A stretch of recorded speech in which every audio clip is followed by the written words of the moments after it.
Okay, so we're about coming up on time and I'll get started. So thank you for joining the webinar today, hosted by Promo Republic, on rethinking customer engagement in 2025. Um, this is hosted by the CMO Peer Talks community, which is a kind of franchise marketing committee, no, community, and a lot of great leaders in there.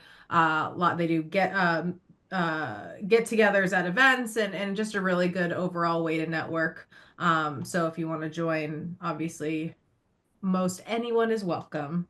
My name is Madeline Zook. I'm the Chief Marketing Officer at Rolling Suds. I'm also a franchisor of other brands, a franchisee now of 5 different brands. 3 are with actually Brandy over at Threshold.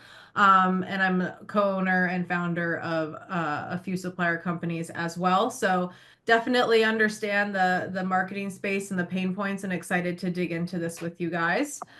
Joining me as well is Lindsay McFadden. She's the CMO over at Stretch Zone, and I'll let Lindsay kind of introduce herself. Hi, everyone. Excited to dive in with Maddie and Brandy. It's nice to see you all. Thanks for joining. I've been in my current seat at Stretch Zone for about 2.5 years now, and so we've had some crazy growth during that period. So excited to talk about engagement and how we keep, but not just our franchisees, but our members engaged and learn and have some good conversations. So thanks for the intro, Maddie. Awesome. Thanks, Lindsay. And also joining us is Brandy, the Director of Digital Marketing at Threshold Brands. Fun fact, I was originally with Made Pro on the Zor side, which eventually became Threshold Brands, and now we work very closely with Brandy. So Brandy, thanks for joining and give a little background on yourself. Thanks so much. Thanks for the intro. It's great to meet everyone. I am, as Maddie said, the Director of Digital Marketing over Threshold Brands. I've been with Threshold for about 2.5 years now. Previously, I spent about a decade in the agency world. So I come from the agency side of things for all things marketing, and then I moved over to the franchisor side 2.5 years ago to kind of dig into how to apply everything I've learned in marketing over into the franchising world. So I'm really excited to share what I've learned and what we experience over at Threshold Brands with everyone. Perfect. So we'll dig right in. And I think it's important to note that I know it says like, "Oh, what are we looking for 2025?" But I think with Q2 coming up, it's probably the most important quarter in my opinion because Q1, you're starting new initiatives, getting your feet wet after the holidays. Q3 usually involves some sort of summer break, and then we've got the holidays, and everyone's going, uh-oh, like we need to make our goals. So I think it's really important to hopefully get some really great takeaways from today. So we'll be covering, automation, challenges, umbrella brands and single brands, AI, what does that mean to us? What does it mean to our franchisees and their customers? And then, what are some key trends that you should be looking to see in the marketing and competition landscape for the remainder of the year? So without further ado, I guess we'll hop into our first question, which is, as automation grows, how can brands maintain efficiency while still building meaningful, trustworthy relationships with customers? So I want to be like super clear here. And Lindsay, I'm going to start off with you is I think what a lot of people get lost in the sauce with is that our customers are technically our franchisees. But their customers are also our franchisees. And guess who else is our customers and theirs? Their employees as well. So all of those comms really come through the brand and marketing. So Lindsay, for you, what do you guys do on the back end to make sure that through all of these relationship and comms pieces that the brand's mission and the brand itself, is continuously like reaching customers in the right way? Yeah, so I think we kind of take what I call a bucket approach. So if we have a specific message or initiative or thing we want to get across, it sounds old school. I set it up in 3 columns and literally in Excel to kind of framework it. Because if we have a message, what is that message to the franchisee? How are they communicating it to their staff? And then what is it to the general public? Because to your point, those are the 3 audiences, and they all need that message a little bit differently, right? We're saying the same thing. We might want to get across the same initiative or promotion, but the messaging and the delivery is different. So when we talk about it, it's taking a step back to really outline. I know it sounds maybe silly, but back to basics. I have my team for all these things that we do a who, what, where, when, why, and how. Mhm. literally in black and white. No sexy decks, no presentation, just black ink on white paper, right? What are we doing? And when we identify that, then it's really easy to cater that message and tailor it so it's meaningful to the franchisee. And then not just here's what you tell your staff, here's how you tell it. Here's the pieces and the tools so that we get adoption. Because it's one thing, as you said, getting it to them, but getting it that next layer, that next level is always an evolving challenge, let's say. So for me, the way we work with my team here is that we establish what is the message, what is the initiative, and then we have three different buckets of how we're going to communicate it. I love that. And then Brandy, for you, it's a little bit more complex because again, you've got this one brand, that Threshold Brands, but I think at this point it's almost, correct me if I'm wrong, I think it's around 12 brands. So, how do you 11. make sure that, all of those different messages along with the hierarchy Threshold Brands are making their way to the customers as well? Yeah, absolutely. That is the biggest challenge from an umbrella brand perspective is each of the individual brands has a different customer base, a different franchisee base, and a different message. So we really approach it similar to Lindsay in terms of how are we communicating that to the end user, and the final customer, and using educating the franchisees in a way that they communicated in the way that we've delivered it to them, and finding the tools and using efficiencies to get that message across 11 brands from us all the way down. And so that's the biggest struggle when it comes to, I think, the umbrella brand concept is how do Mhm. we get the data fragmentation and the integration together so that we can get tools and platforms in place that allow us to go from taking the message itself, understanding how we're delivering the message, and then delivering it.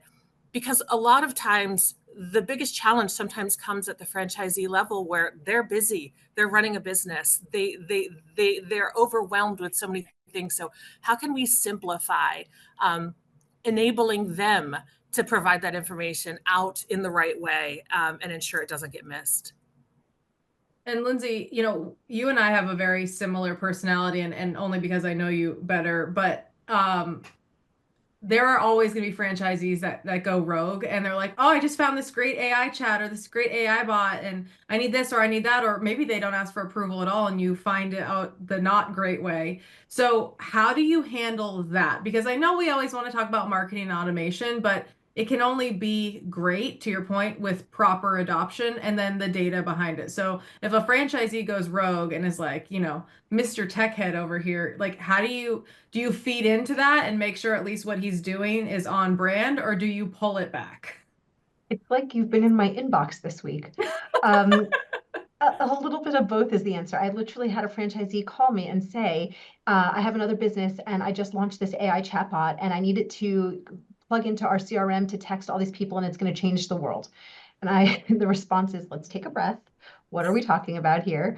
And I think when most people get very enamored by the shiny object, right? It's the new sexy tool. It's the new thing that we're focus on the business, right? Before we even entertain a new concept, I always try to take a step back and say, what are we trying to solve here? You're giving me a solution, but state the problem, right? And oftentimes the solution isn't going to actually help the problem, right? But I think for me, it's having that conversation of let's take a step back and understand what are we trying to solve for? And then let's get to the root of that issue. Because the AI, if you have a staffing issue or you have a store level four walls issue, an AI chatbot texting people isn't going to help, right? So I think that I respectfully tried to have a conversation where we detour away from those things, but it's balancing that with understanding that some of the best things that we have in our system have come from franchisees by suggesting tools or vendors or partnerships or ideas. And so to me, it's how are we respectfully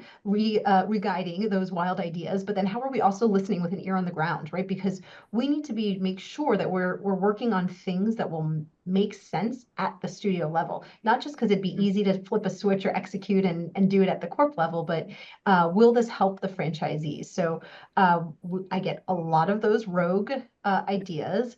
I've tried to make it so that people come to me, so at least we have a conversation around that, which is good. Sure. Yeah, I found some landing pages literally yesterday that I'm like, wow, what's this about? How do we get here? So then we got to make a Yeah. phone call and dive in there. I had a franchisee that admitted to making their own website and, was trying to get into the pros and cons of like their conversion rates. And I was like, you're missing the whole lead here, bud. You can't have a new website. I hear you, but Yep. you're killing me. And, on that, I would say, you know, it's hard enough to get something that's going to scale and do well, but it's even harder when you're dealing with multiple brands and private equity as well. Like franchisees are tough. Brandy knows, like if you have an issue with my locations, blame my husband because he's also the worst. He's like, I've just come up with this great tech solution, and I'm like, just stop. Go do something else. But on top of that, you're also dealing with, hey, even if we do find something and we trial it and it looks great, how do I roll it out for other brands? How do I approach, our C-suite or private equity and say, no, trust me on this. This is something we need to do because your barriers to entry and ad are much more difficult than, let's say, a single brand or private owned. Yeah, absolutely. And I guess in my case specifically, from a trust perspective, it really does help to have advocates in your corner. In my case, I'm at the director level, and I've got a C-suite that really supports the initiatives and has a lot of trust in what our team does. So that allows us the freedom and the flexibility to test and roll out these initiatives. And we also have great brand support. So a lot of it is about building the strong relationships as we sit here in marketing, building those strong relationships both with our franchisees and those of us who are above us, even at the private equity level, to have that trust within us to bring these initiatives to the table and at least test them.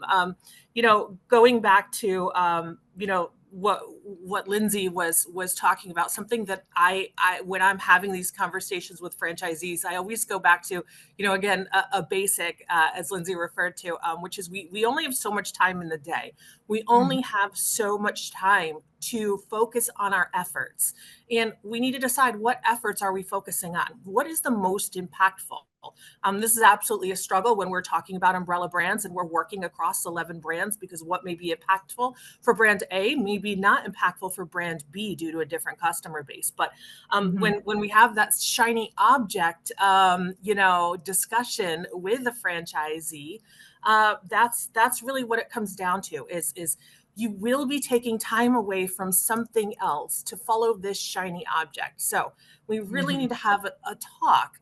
Is this worth that time right now, today? Maybe we kick it off to the next quarter. Maybe we do implement it today or test it on some level. But it looks great. It sounds great. The sales pitch is great. But that doesn't really mean that it is worth taking your time away from another well proven out marketing strategy. And yeah, and I like to bring this all together. Like, I love what Lindsay said of like, can you state the problem? And a lot of what I've done in the last 12 months with franchisees is breaking down like cost per lead, conversion rates, whether it's one level, two level, average ticket size. And most of the time, it's not the number of leads, it's the conversion rate. So if that's the Absolutely. problem, then it's to your point, Brandy, maybe we bring in an automation to fix it, but we certainly can't take time away from focusing on that to like increase leads. So I love how that kind of all works together. Next, and Brandy, you and I will go back and forth on here, but I think Lindsay, you'll be able to weigh in as well as, what are the biggest challenges umbrella brands face in maintaining consistent and effective engagement across multiple industries? And when I was the interim CMO over at Premium Service Brands and we had 9 brands, the biggest struggle that I saw was that you know, one corporate marketing team, we'll call it a shared service, we can have all of our ducks in a row. But at the end of the day, you've got a million different target audiences, different demographics, different franchisees at different levels of revenue. And what we found was even though we had a shared service, we truly had to treat each brand as their own. And I know that sounds like, well, no shit, Maddie, but like, it's a lot harder said and done when there's 4 of you and 1,500 franchisees. So talk to me about like what challenges you see. And I can also speak from the franchisee side of things because we're on, enough of the advisory committees and stuff that like we always have to kind of remind other franchisees, this same team here, guys. We are on the same team. So talk to me about kind of the stuff that you see. Oh gosh, yeah, absolutely. You know, if we talk about what is the absolute biggest challenge is really that data, collecting Mhm. and understanding the data, getting the data aligned. Sometimes it is as basic as where is everybody's office? You know, where are their offices? Where are they located? What is the seasonality? Mhm. Understanding how we need to segment each of these franchise groups by brand and then within the brand itself to ensure that the messaging stays on point. You know, if we're talking to a plumbing or heating brand, we have to have different messaging for different times of the year. So we really work hard to ensure that our messaging, our optimization, our paid ads, our campaigns across the brands are aligned. And I would say that from our position, that is the biggest challenge. From an efficiency standpoint, we absolutely have to implement really robust project management. So for my team, what is the most important thing for us to do is ensure that we're freeing up enough time to do the real work, to have the one-on-one conversations with the franchisees, to understand their individual markets, because not only are the brands different, as I said, we've got segmentation geographically, but then we also have individual markets. So that is the biggest challenge, is helping each franchisee bring that message to and bring the engagement to their individual market. So when we Yeah. back all the way up and we talk about how do we implement automation and AI and efficiency, for my team and really for 2025, the goal is how do we bring that in enough to allow us to be freed up to have those strategic conversations regularly. Our goal is to meet, and we're working across multiple brands and we're a small team, but you know, our goal is to meet with every franchisee at least quarterly, one-on-one, have these discussions and conversations, get education from us, ask questions back and forth. And so really the biggest challenge is finding the time to have these meetings and these conversations, because there are a lot of things that automation can't take the place of, and that's really just having these one-on-one conversations where we're talking and exchanging ideas. So yeah, bringing that all the way back. I think that's how we really maintain that engagement across the industry, as we bring in the tools to take off the plate those things that aren't valuable to our time and spend a lot of time with franchisees. And Lindsay, I'm going to ask your take on this, but you know, there's no one size fits all for a franchise, let alone, you know, even if it's an umbrella franchise of the same type of services like home services. Like one might be great and not work for another, but it's finding that gap. But what I've also found is, in my opinion, the best suppliers in the franchise space are not taking 100% and dividing that by support and tech, right? It's not more tech and less support. It's 100% on each side, or I guess you could say 50-50. And in my opinion, because we've got small teams, I only want to partner with agencies that or suppliers that I would trust to run a convention for my franchisees without me. Like, I don't want to have a bottleneck communication. Don't talk to my franchisees. Like, if there is an issue with ads, please take them. We use, you know, Search Kings and Cortex. And I'm like, if there's an issue, I'm like, I trust them to handle it for me and utilizing them as an extension of the team. So, Lindsay, how do you see that from your stance? Because again, even though it's not an umbrella brand, it's almost the same exact thing because a lot of brands have to be siloed for them to be successful. Yeah, for sure. And so to me, I think about it as with all of our partners, to me, you're either a vendor or a partner. And Mhm. we have a vendor for toilet paper or staff office supplies, right? The Sure. people that I work with and that my franchisees work with, I think of them as brand partners. They're an extension of me and my team. And if they're not, then that's a hell of a lot more work for me and my team, right? Yeah. So I think that part of it is setting them up for success, though, right? Mhm. Understanding that we have shared success, not just from the corporate side and the partner side, but if our franchisees are successful, and just to go on your part with digital marketing or whatever have you mentioned, we have the same goal, right? If I'm not hearing about them or cost per lead or lead volume or whatever have you, it's a great day, right? So to me, I want and I encourage that direct communication and problem solving. And Mhm. A, it brings a level of transparency. I think that is really valuable. B, it shortens or truncates any sort of escalation period, because this is the opposite of no news is good news, right? If a franchisee, as we all know, thinks that there's a problem or something wrong, whether there is or not, time is the enemy. And so I think this direct line of communication is really, really important. And I don't gatekeep that at all. Of course, we have an escalation process. So if like something needs to come to me, it will. But I almost require that, and I wouldn't want to work with anybody partner that I wouldn't feel comfortable having that relationship with my franchisees. That being said, on the corporate side, we work very closely with our partners to understand process, best practices, any issues that might arise, and I think that we do a pretty good job of managing that, and that there's a lot of things that could always be better, and of course that could be too. But I think right now that's cruising along here at Stretch. So Yeah, no, and I really like that. And as a franchisee, Brandy, and I'm sure you've seen this, is like one of our biggest challenges as well. And I'm trying to tie this in well, but it's not. So we're just going next topic is like, I think to the point of like, even if you have an umbrella brand, one, I guess my point is put yourself in the mind of the consumer. Franchisees are like, everyone who sees us should use us. We're so great. And the service and product could be great, but that's not the customer mindset. Same thing with the franchisor, especially at an umbrella brand. They're like, obviously the neighborly name makes sense, or the authority brands, or the threshold. Like this is our message, but as a customer, like I don't care who the parent company is, and like I couldn't name all the brands of our own if I tried, right? So in that, it leads the way of having to manage also expectations of like what is the consistent engagement and communications we're really looking to get, because I would say the franchisor is like, let's talk about how great Threshold is, and then when it gets to you, you're like, well, actually, let's talk about how great Made Pro is and Men in Kilts, because that's going to resonate more with the customer.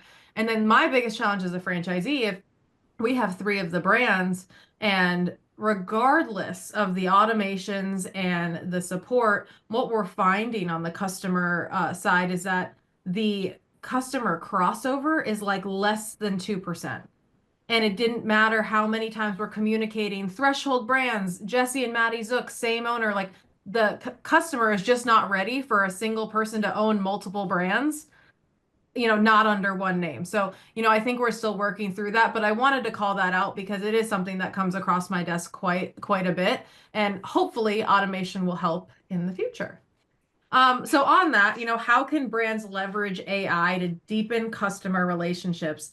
Can it be done without sacrificing personalization? And I know there was a comment in the chat about Gemini AI.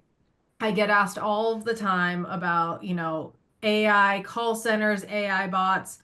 And in my opinion, there is a time and place.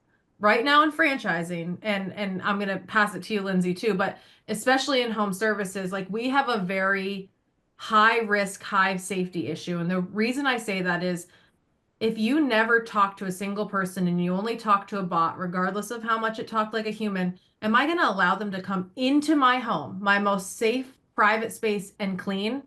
No, I'm probably going to need to talk to a human for that.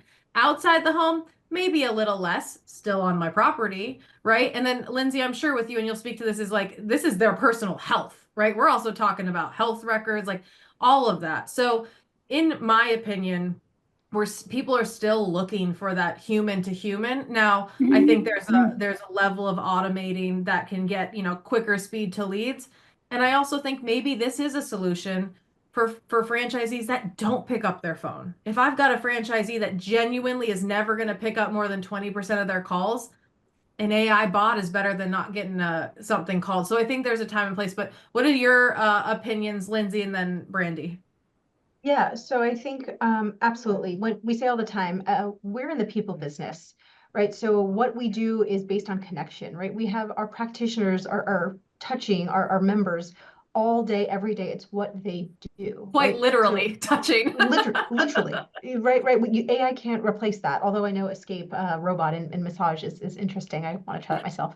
But we leverage it in terms of, like you said, automations for follow-up. for texting cadences, for appointment reminders. And that's like the basic of automation. That's not even AI, right? But then how do we take AI to understand, really leverage data points and really make that information readily available to us so it can drive campaigns, direction, learnings, targeting at a much quicker pace, right? So I think that while we are in the people business, we are, look you in the eyes all day, every day. This is what we do. We leverage it on the back end, right? To your point, reporting, leads, all the kind of digital space, we absolutely leverage AI. But as it pertains to the four walls at the studio level, I will tell you, basically zero, right? And we don't really want that. We want you to be greeted at the studio with a cup of water and a handshake. We want you to feel warm and comfortable and at home when you're coming in on a weekly basis. So I think, to me, it's from my seat, it's been making the network aware. Like, we don't have our head in the sand. We're not ignorant to AI. It's not that we're not using it, but everybody, if I had $1 for every time somebody asked me about AI, like, again, focus on your business, right? Show, what do you think, what inefficiency is there that you think AI can help? Again, let's get back to stating the problem. I love Newsflash. that. And Brandy, what about It, you? it, Oh, yeah, it's sorry. not Go going to ahead. Go ahead. work. No. Yeah. It's everybody thinks that AI is the easy button, I think, is my kind of I take now, especially love at the that. Yeah. franchisee level. And in some things, for sure it is. But when it comes to four walls operation of our business, absolutely not. Yeah, and I can't tell you, I know everyone is probably feeling this on here, but local marketing is the piece. And I was like, what are you going to go have a robot door knock for you? Like, that's not Right. how this is going to work, folks. But Brandy, go ahead. Yeah, absolutely. AI is and will be the best at minimizing the spaces where we have efficiency problems, right? What things are we getting hung up on, and how can we use it to understand data? I think where we're going to see AI be the strongest is what messages are resonating. One of the things that I know that I have used AI, sort of boots on the ground wise, digitally at least, is understanding the location sentiment for each individual location and allowing that to bubble up the issues that an individual franchisee may be experiencing, or a brand, brand wide. So when we can aggregate all of the customer reviews, look at those, use AI to analyze that sentiment, bubble it up to the top so that we can pick out the anomalies that we otherwise would only have if we were, reading each individual review and sort of taking a guess. That has been very helpful. So we actually are able to take what we're learning from a marketing perspective, handing it over to operations and to the brand itself, and say, here are some spaces to educate the franchisees within their process, within those four walls. So there's really a nice way to make that connection and bring AI in, to bring out the weak points of that in the four wall process. So that's one space that we're really using it in. And I'm a big fan of something that I say to both the team and the franchisees is, I think that we are going to see a lot of AI use and a lot of new places where we can use it. We use it on the digital side of things often when it comes to actually optimizing, creating content, right? Because we need to use content to drive and to increase our visibility so that our franchisees can find more customers, or more customers can find them. But I think that I know that we're sort of on a cusp. So we're a little bit immature when it comes to AI and where AI is right now, sort of from an evolutionary standpoint. And I think as we get to the end of 2025, because it's moving very fast, we're going to see AI be even stronger and more capable in the spaces that we need it to be in. Like you said, it's not going to help within the four walls. It's not going to help build trust. It's not going to help convince you, convince a customer to trust and feel safe with a home services brand. But we will be able to use it in spaces, I think, more as we head towards the end of 2025 and early 2026. So I do tell a lot of franchisees, hold tight, and even internally, a corporate, hold tight. It's changing by the day. So the ways that we're talking about using it today might look different at the end of the year. Yeah, and to tie that all in too, it's, what does AI mean to that franchisee, right? Is it this cutting edge Gemini or Chat AI bot? Realistically, it's like guys, is there a tech out there that can streamline things? Like we're not really looking for, I know it's always at fault. That is why we drink, or if you don't drink, that's why we want to drink. But it's also like what are the techs that maybe they don't fall into the quote unquote AI, but they almost should. And examples that I give you are like, I've used brands that, have tech and learning to help with SEO keywords and number management. They're never going to see that and think AI. They're going to think that's my ad agency. Or, we use like a consumer fusion or someone that, that does review generation and matching and automation and responses. And they're never going to look at that and say AI because that's just review management. So what does AI mean to them? And Lindsay, what are some of those techs, and you can name brands or not, but that you implement in your system? So again, we don't want to enable the franchisee to do less, but we also need to meet them where they are for the sake of growth. So like I said, we've got maybe it's SEO, it's reviews, it's social. What are some stuff that you focus on technologically streamlining that may not be considered AI, but probably fall into this category? Yeah, so review responses, like you said, and I think it's not that we don't want them doing all the things. I want them to do the things that matter, right? Yes. Responding to that review is not a good use of their time, right? They need to focus on making community connections and growing their brand in their location, or if they've got multiple units, right? Focus on the business, not responding to John Smith's, Google review, right?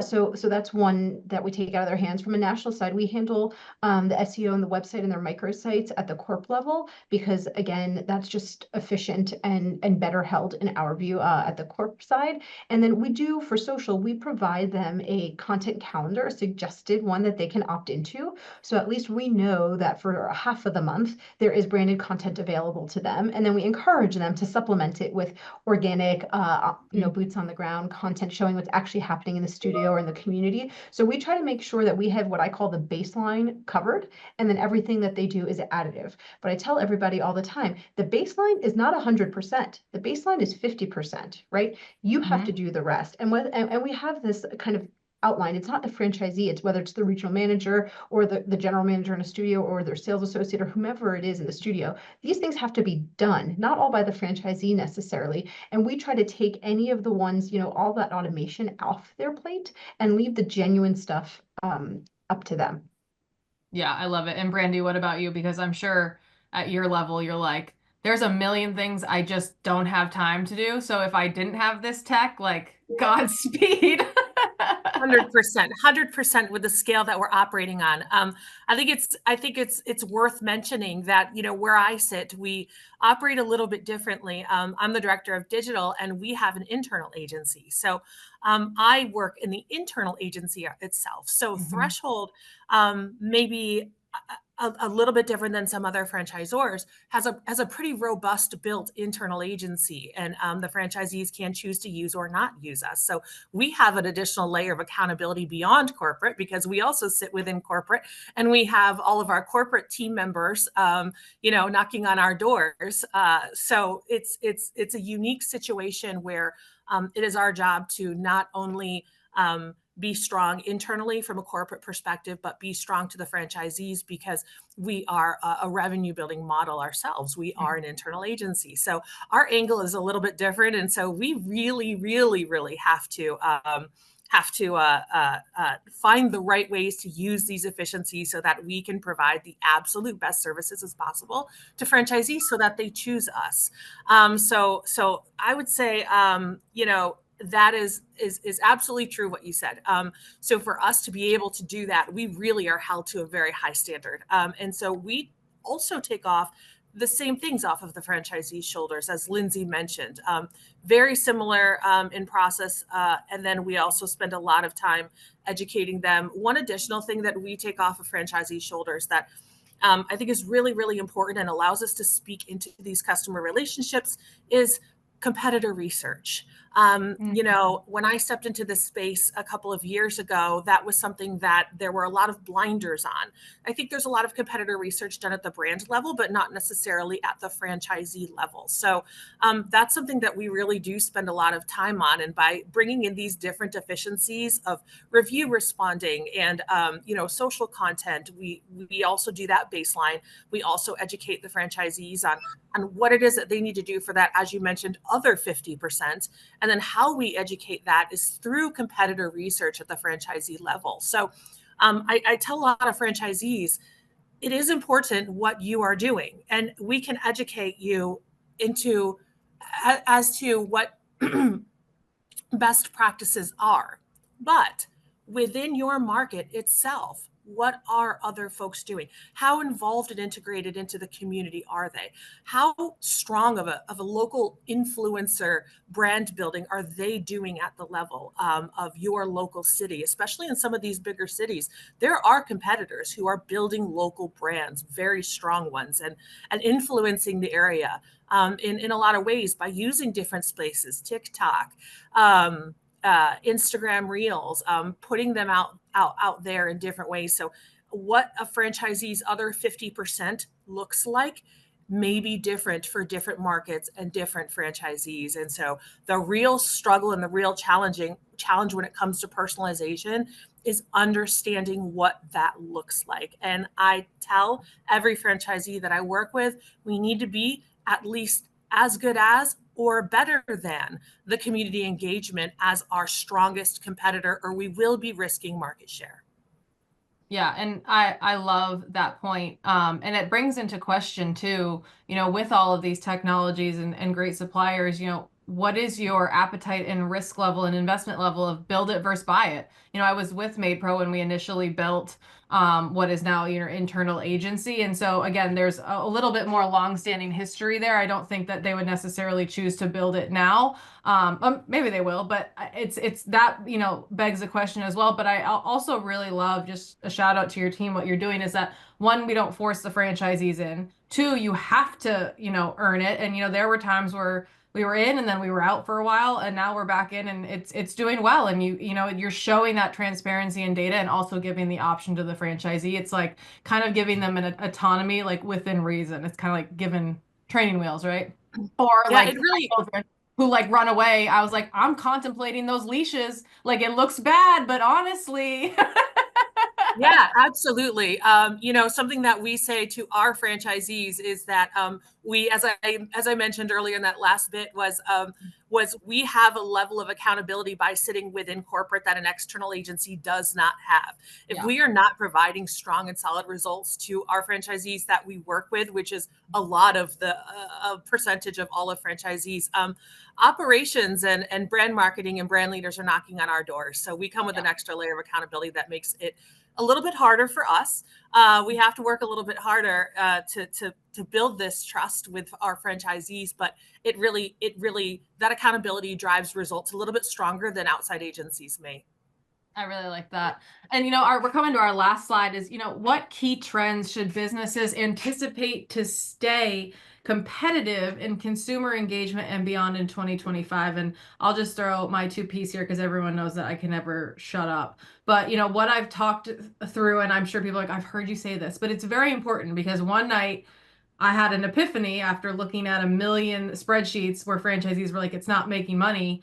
Is that what I figured out is that pre-COVID, you know, there was a pretty standard 60-40 balance in local to digital, 60 being local, 40 being digital. And no one said, I can only rely on digital, right? If anything, you could only rely on local marketing. Well, COVID hit, and from 2020 to 2021, spending stopped, the economy stopped. It was just, you know, a cluster, if you will. I was like, I'm always like, dolphins returned to Venice. Like, that's how wild things got. And then from 2022 to 2023, you know, and people were scared. I don't like that I can't interact. And then from 2022 to 2023, people were like, hell yeah, you're telling me I can spend money, go do stuff, wear a mask, and not have to talk to anyone. And, you know, you were printing money on digital because you only needed to do digital. And for the most part, that was recommended because, you know, 6 feet away, we're not sure what's coming now. And almost to the annual mark of like January 2024, the world almost whiplashed in the wrong way. Well, I don't say the wrong way, but the opposite way, where people were like, I'm done with this. And that COVID booster or not, like the money started to regulate. We had a presidential election start coming in, and people now only want to interact before they transact. They need that local presence, they crave it. And so throughout 2024, we saw franchisors not keeping up enough of like what the minimum should be. Why isn't it working? Is it me? Is it not? And realistically, it was the economy and people transitioned how they want to buy, and they transitioned quickly. So now what I see in 2025, and I hope to see a regulation, but right now people love local and they want to see that and they want referrals. And if you're only going to rely on digital like it performed in 2023, you're going to have to invest a ton of money for it to make sense. So that's my trend, is digital is increasing and local's the only way to offset it. Lindsay, what about you? I mean, same. I think that we talked about the same thing. People will. I had a call yesterday with a franchisee that said, this is hard. It's not doing what it used to do. And I was like, well, you're spending the same on meta ads that you did 4 years ago. Like, what costs the same today that it did 4 years ago? The answer is nothing. And so I think part of it is aligning expectations. And we saw, I talked about that 60-40. We saw that pendulum swing basically 99-1, right? And our whole MO and my department for this year has been back to basics. Right? What built our business was not meta ads. What built our business was being part of the community, establishing relationships, because people come to Stretch Zone to feel better. By understanding people's pain points, I mean that literally and figuratively, we solve a lot of problems for people on their wellness journeys and how they feel in their day-to-day life. You can't really do that. I mean, you can to an extent with meta ads, but when you're working with the boutique fitness next door, when you're working with the local community center or the chamber or whomever it is to get the word out there about what we do and how we help people, meta ads can't replace that, right? And so I think for us, it's been talking about, the pendulum 1,000% swung completely the opposite way, and now it's bringing it back to center, right? I think paid digital will always be a part of our marketing mix. It's not that that should go to zero, but I think it's really resetting expectations with our franchise network about what they're paying, what they can expect for it. And then, like you said earlier, the arrow is always pointed at marketing first. It's like you don't have a lead problem, right? You have a lot of these other problems, right? Let's dive in and identify them so we can solve them. And I think, for us, it's been not just a focus on driving leads in, whether for local or digital, but how are we really making that member experience in the four walls? How are we keeping them? How are we retaining them? How are we leveraging them for referrals, right? Part of it is natural, but how do we systemize it and how do we make it easy to replicate from location to location? Because each community is a little bit different, right? It has different preferences. And so for what we've been trying to do is really focus on what I call back to basics, that local store marketing. And I don't mean how your Google business profile is. I mean, what are we doing? Look at your front door. We have training in-house right now this weekend. I go through this exercise. I say, walk out of your studio, look at your front door. Who is to your left? Who is to your right? Why are you not working with them? Because the answer is they never are. Right. I think part of it is this, how are we working as a part of the community to leverage those connections and those relationships, and then have the paid digital medium be a supplemental, right? It's not, that can't be the core and the hub. That has to be kind of like the icing on top. So that's my take. Yeah, I always say, the local feeds the digital, and Yep. without the digital, it's feeding, nothing. So, Brandy, how do you handle it, especially when you've got franchisees like me that just come in and it's not working. It doesn't work. It doesn't work. Yeah. But there's only so many times you can say go be the mayor, because you're still held accountable at a pretty unique level. So, what are your go-tos, and what do you see changing and maybe not? Yeah, so sort of to talk to that, accountability and what's working and what's not. We work closely, and I mentioned it before, we work closely together with operations to understand what is working and what is not. So when franchisees approach us with those questions, we have these really close relationships with operations and brand marketing where we can all sort of put our heads together, take a look at our data systems, and really get that feedback loop in place so we can reanalyze our efforts. We're a little bit different. An approach that we have that I think is a bit unique, that we take with franchisees to understand what is working. I'm of course a little bit digital biased because that's my role, but I also understand and respect and constantly educate on the need for traditional local marketing, relationship building at the local level, because I also agree we can't be the end all. And I just spoke to the Made Pro Network on their town hall, I think last week or the week before, and we just did, an average increase in cost per click across all markets, especially in home services. And we're looking at a 25 to 30% increase just over 1 year of cost per acquisition, right? And then the secondary question is, when we're taking those acquisitions, are they turning into leads? And then how what quality of leads are they? Are these customers that are saying that we're retaining? So there's so many data feedback loops that are just really, really important. And I think as we move through 2025, we're finding that even more because, as you said, folks pull spend back, especially when they sense uncertainty. So something that we do is we really like to take a territory-based approach. And so we really focus on how is a franchisee, from a visibility perspective, how does their visibility look within their territory? We map out their territory on a map and help understand if a potential customer was standing on the northwest end of their territory, what does that organic visibility look like there versus the southeast section of their territory? Because I think a lot of times we look at it blanket from territory results in general, but we have to dig even more at a micro level in 2025 and understand, where is our natural organic visibility? If we have great organic visibility in the northwest side of our territory, and we feel like we've got great market penetration there, let's take a look at our southeast side. Do we have high volume of qualified households down there? If we do, and we're struggling to get organic traffic, and we may not really be able to, due to Google's algorithm changes with Google Business, which is an entire different conversation we could have. But when we understand where we're lacking that organic visibility, that's where I educate the franchisee. These are the spaces that you want to go back to that traditional marketing. Go over there, use door hangers, use mailers.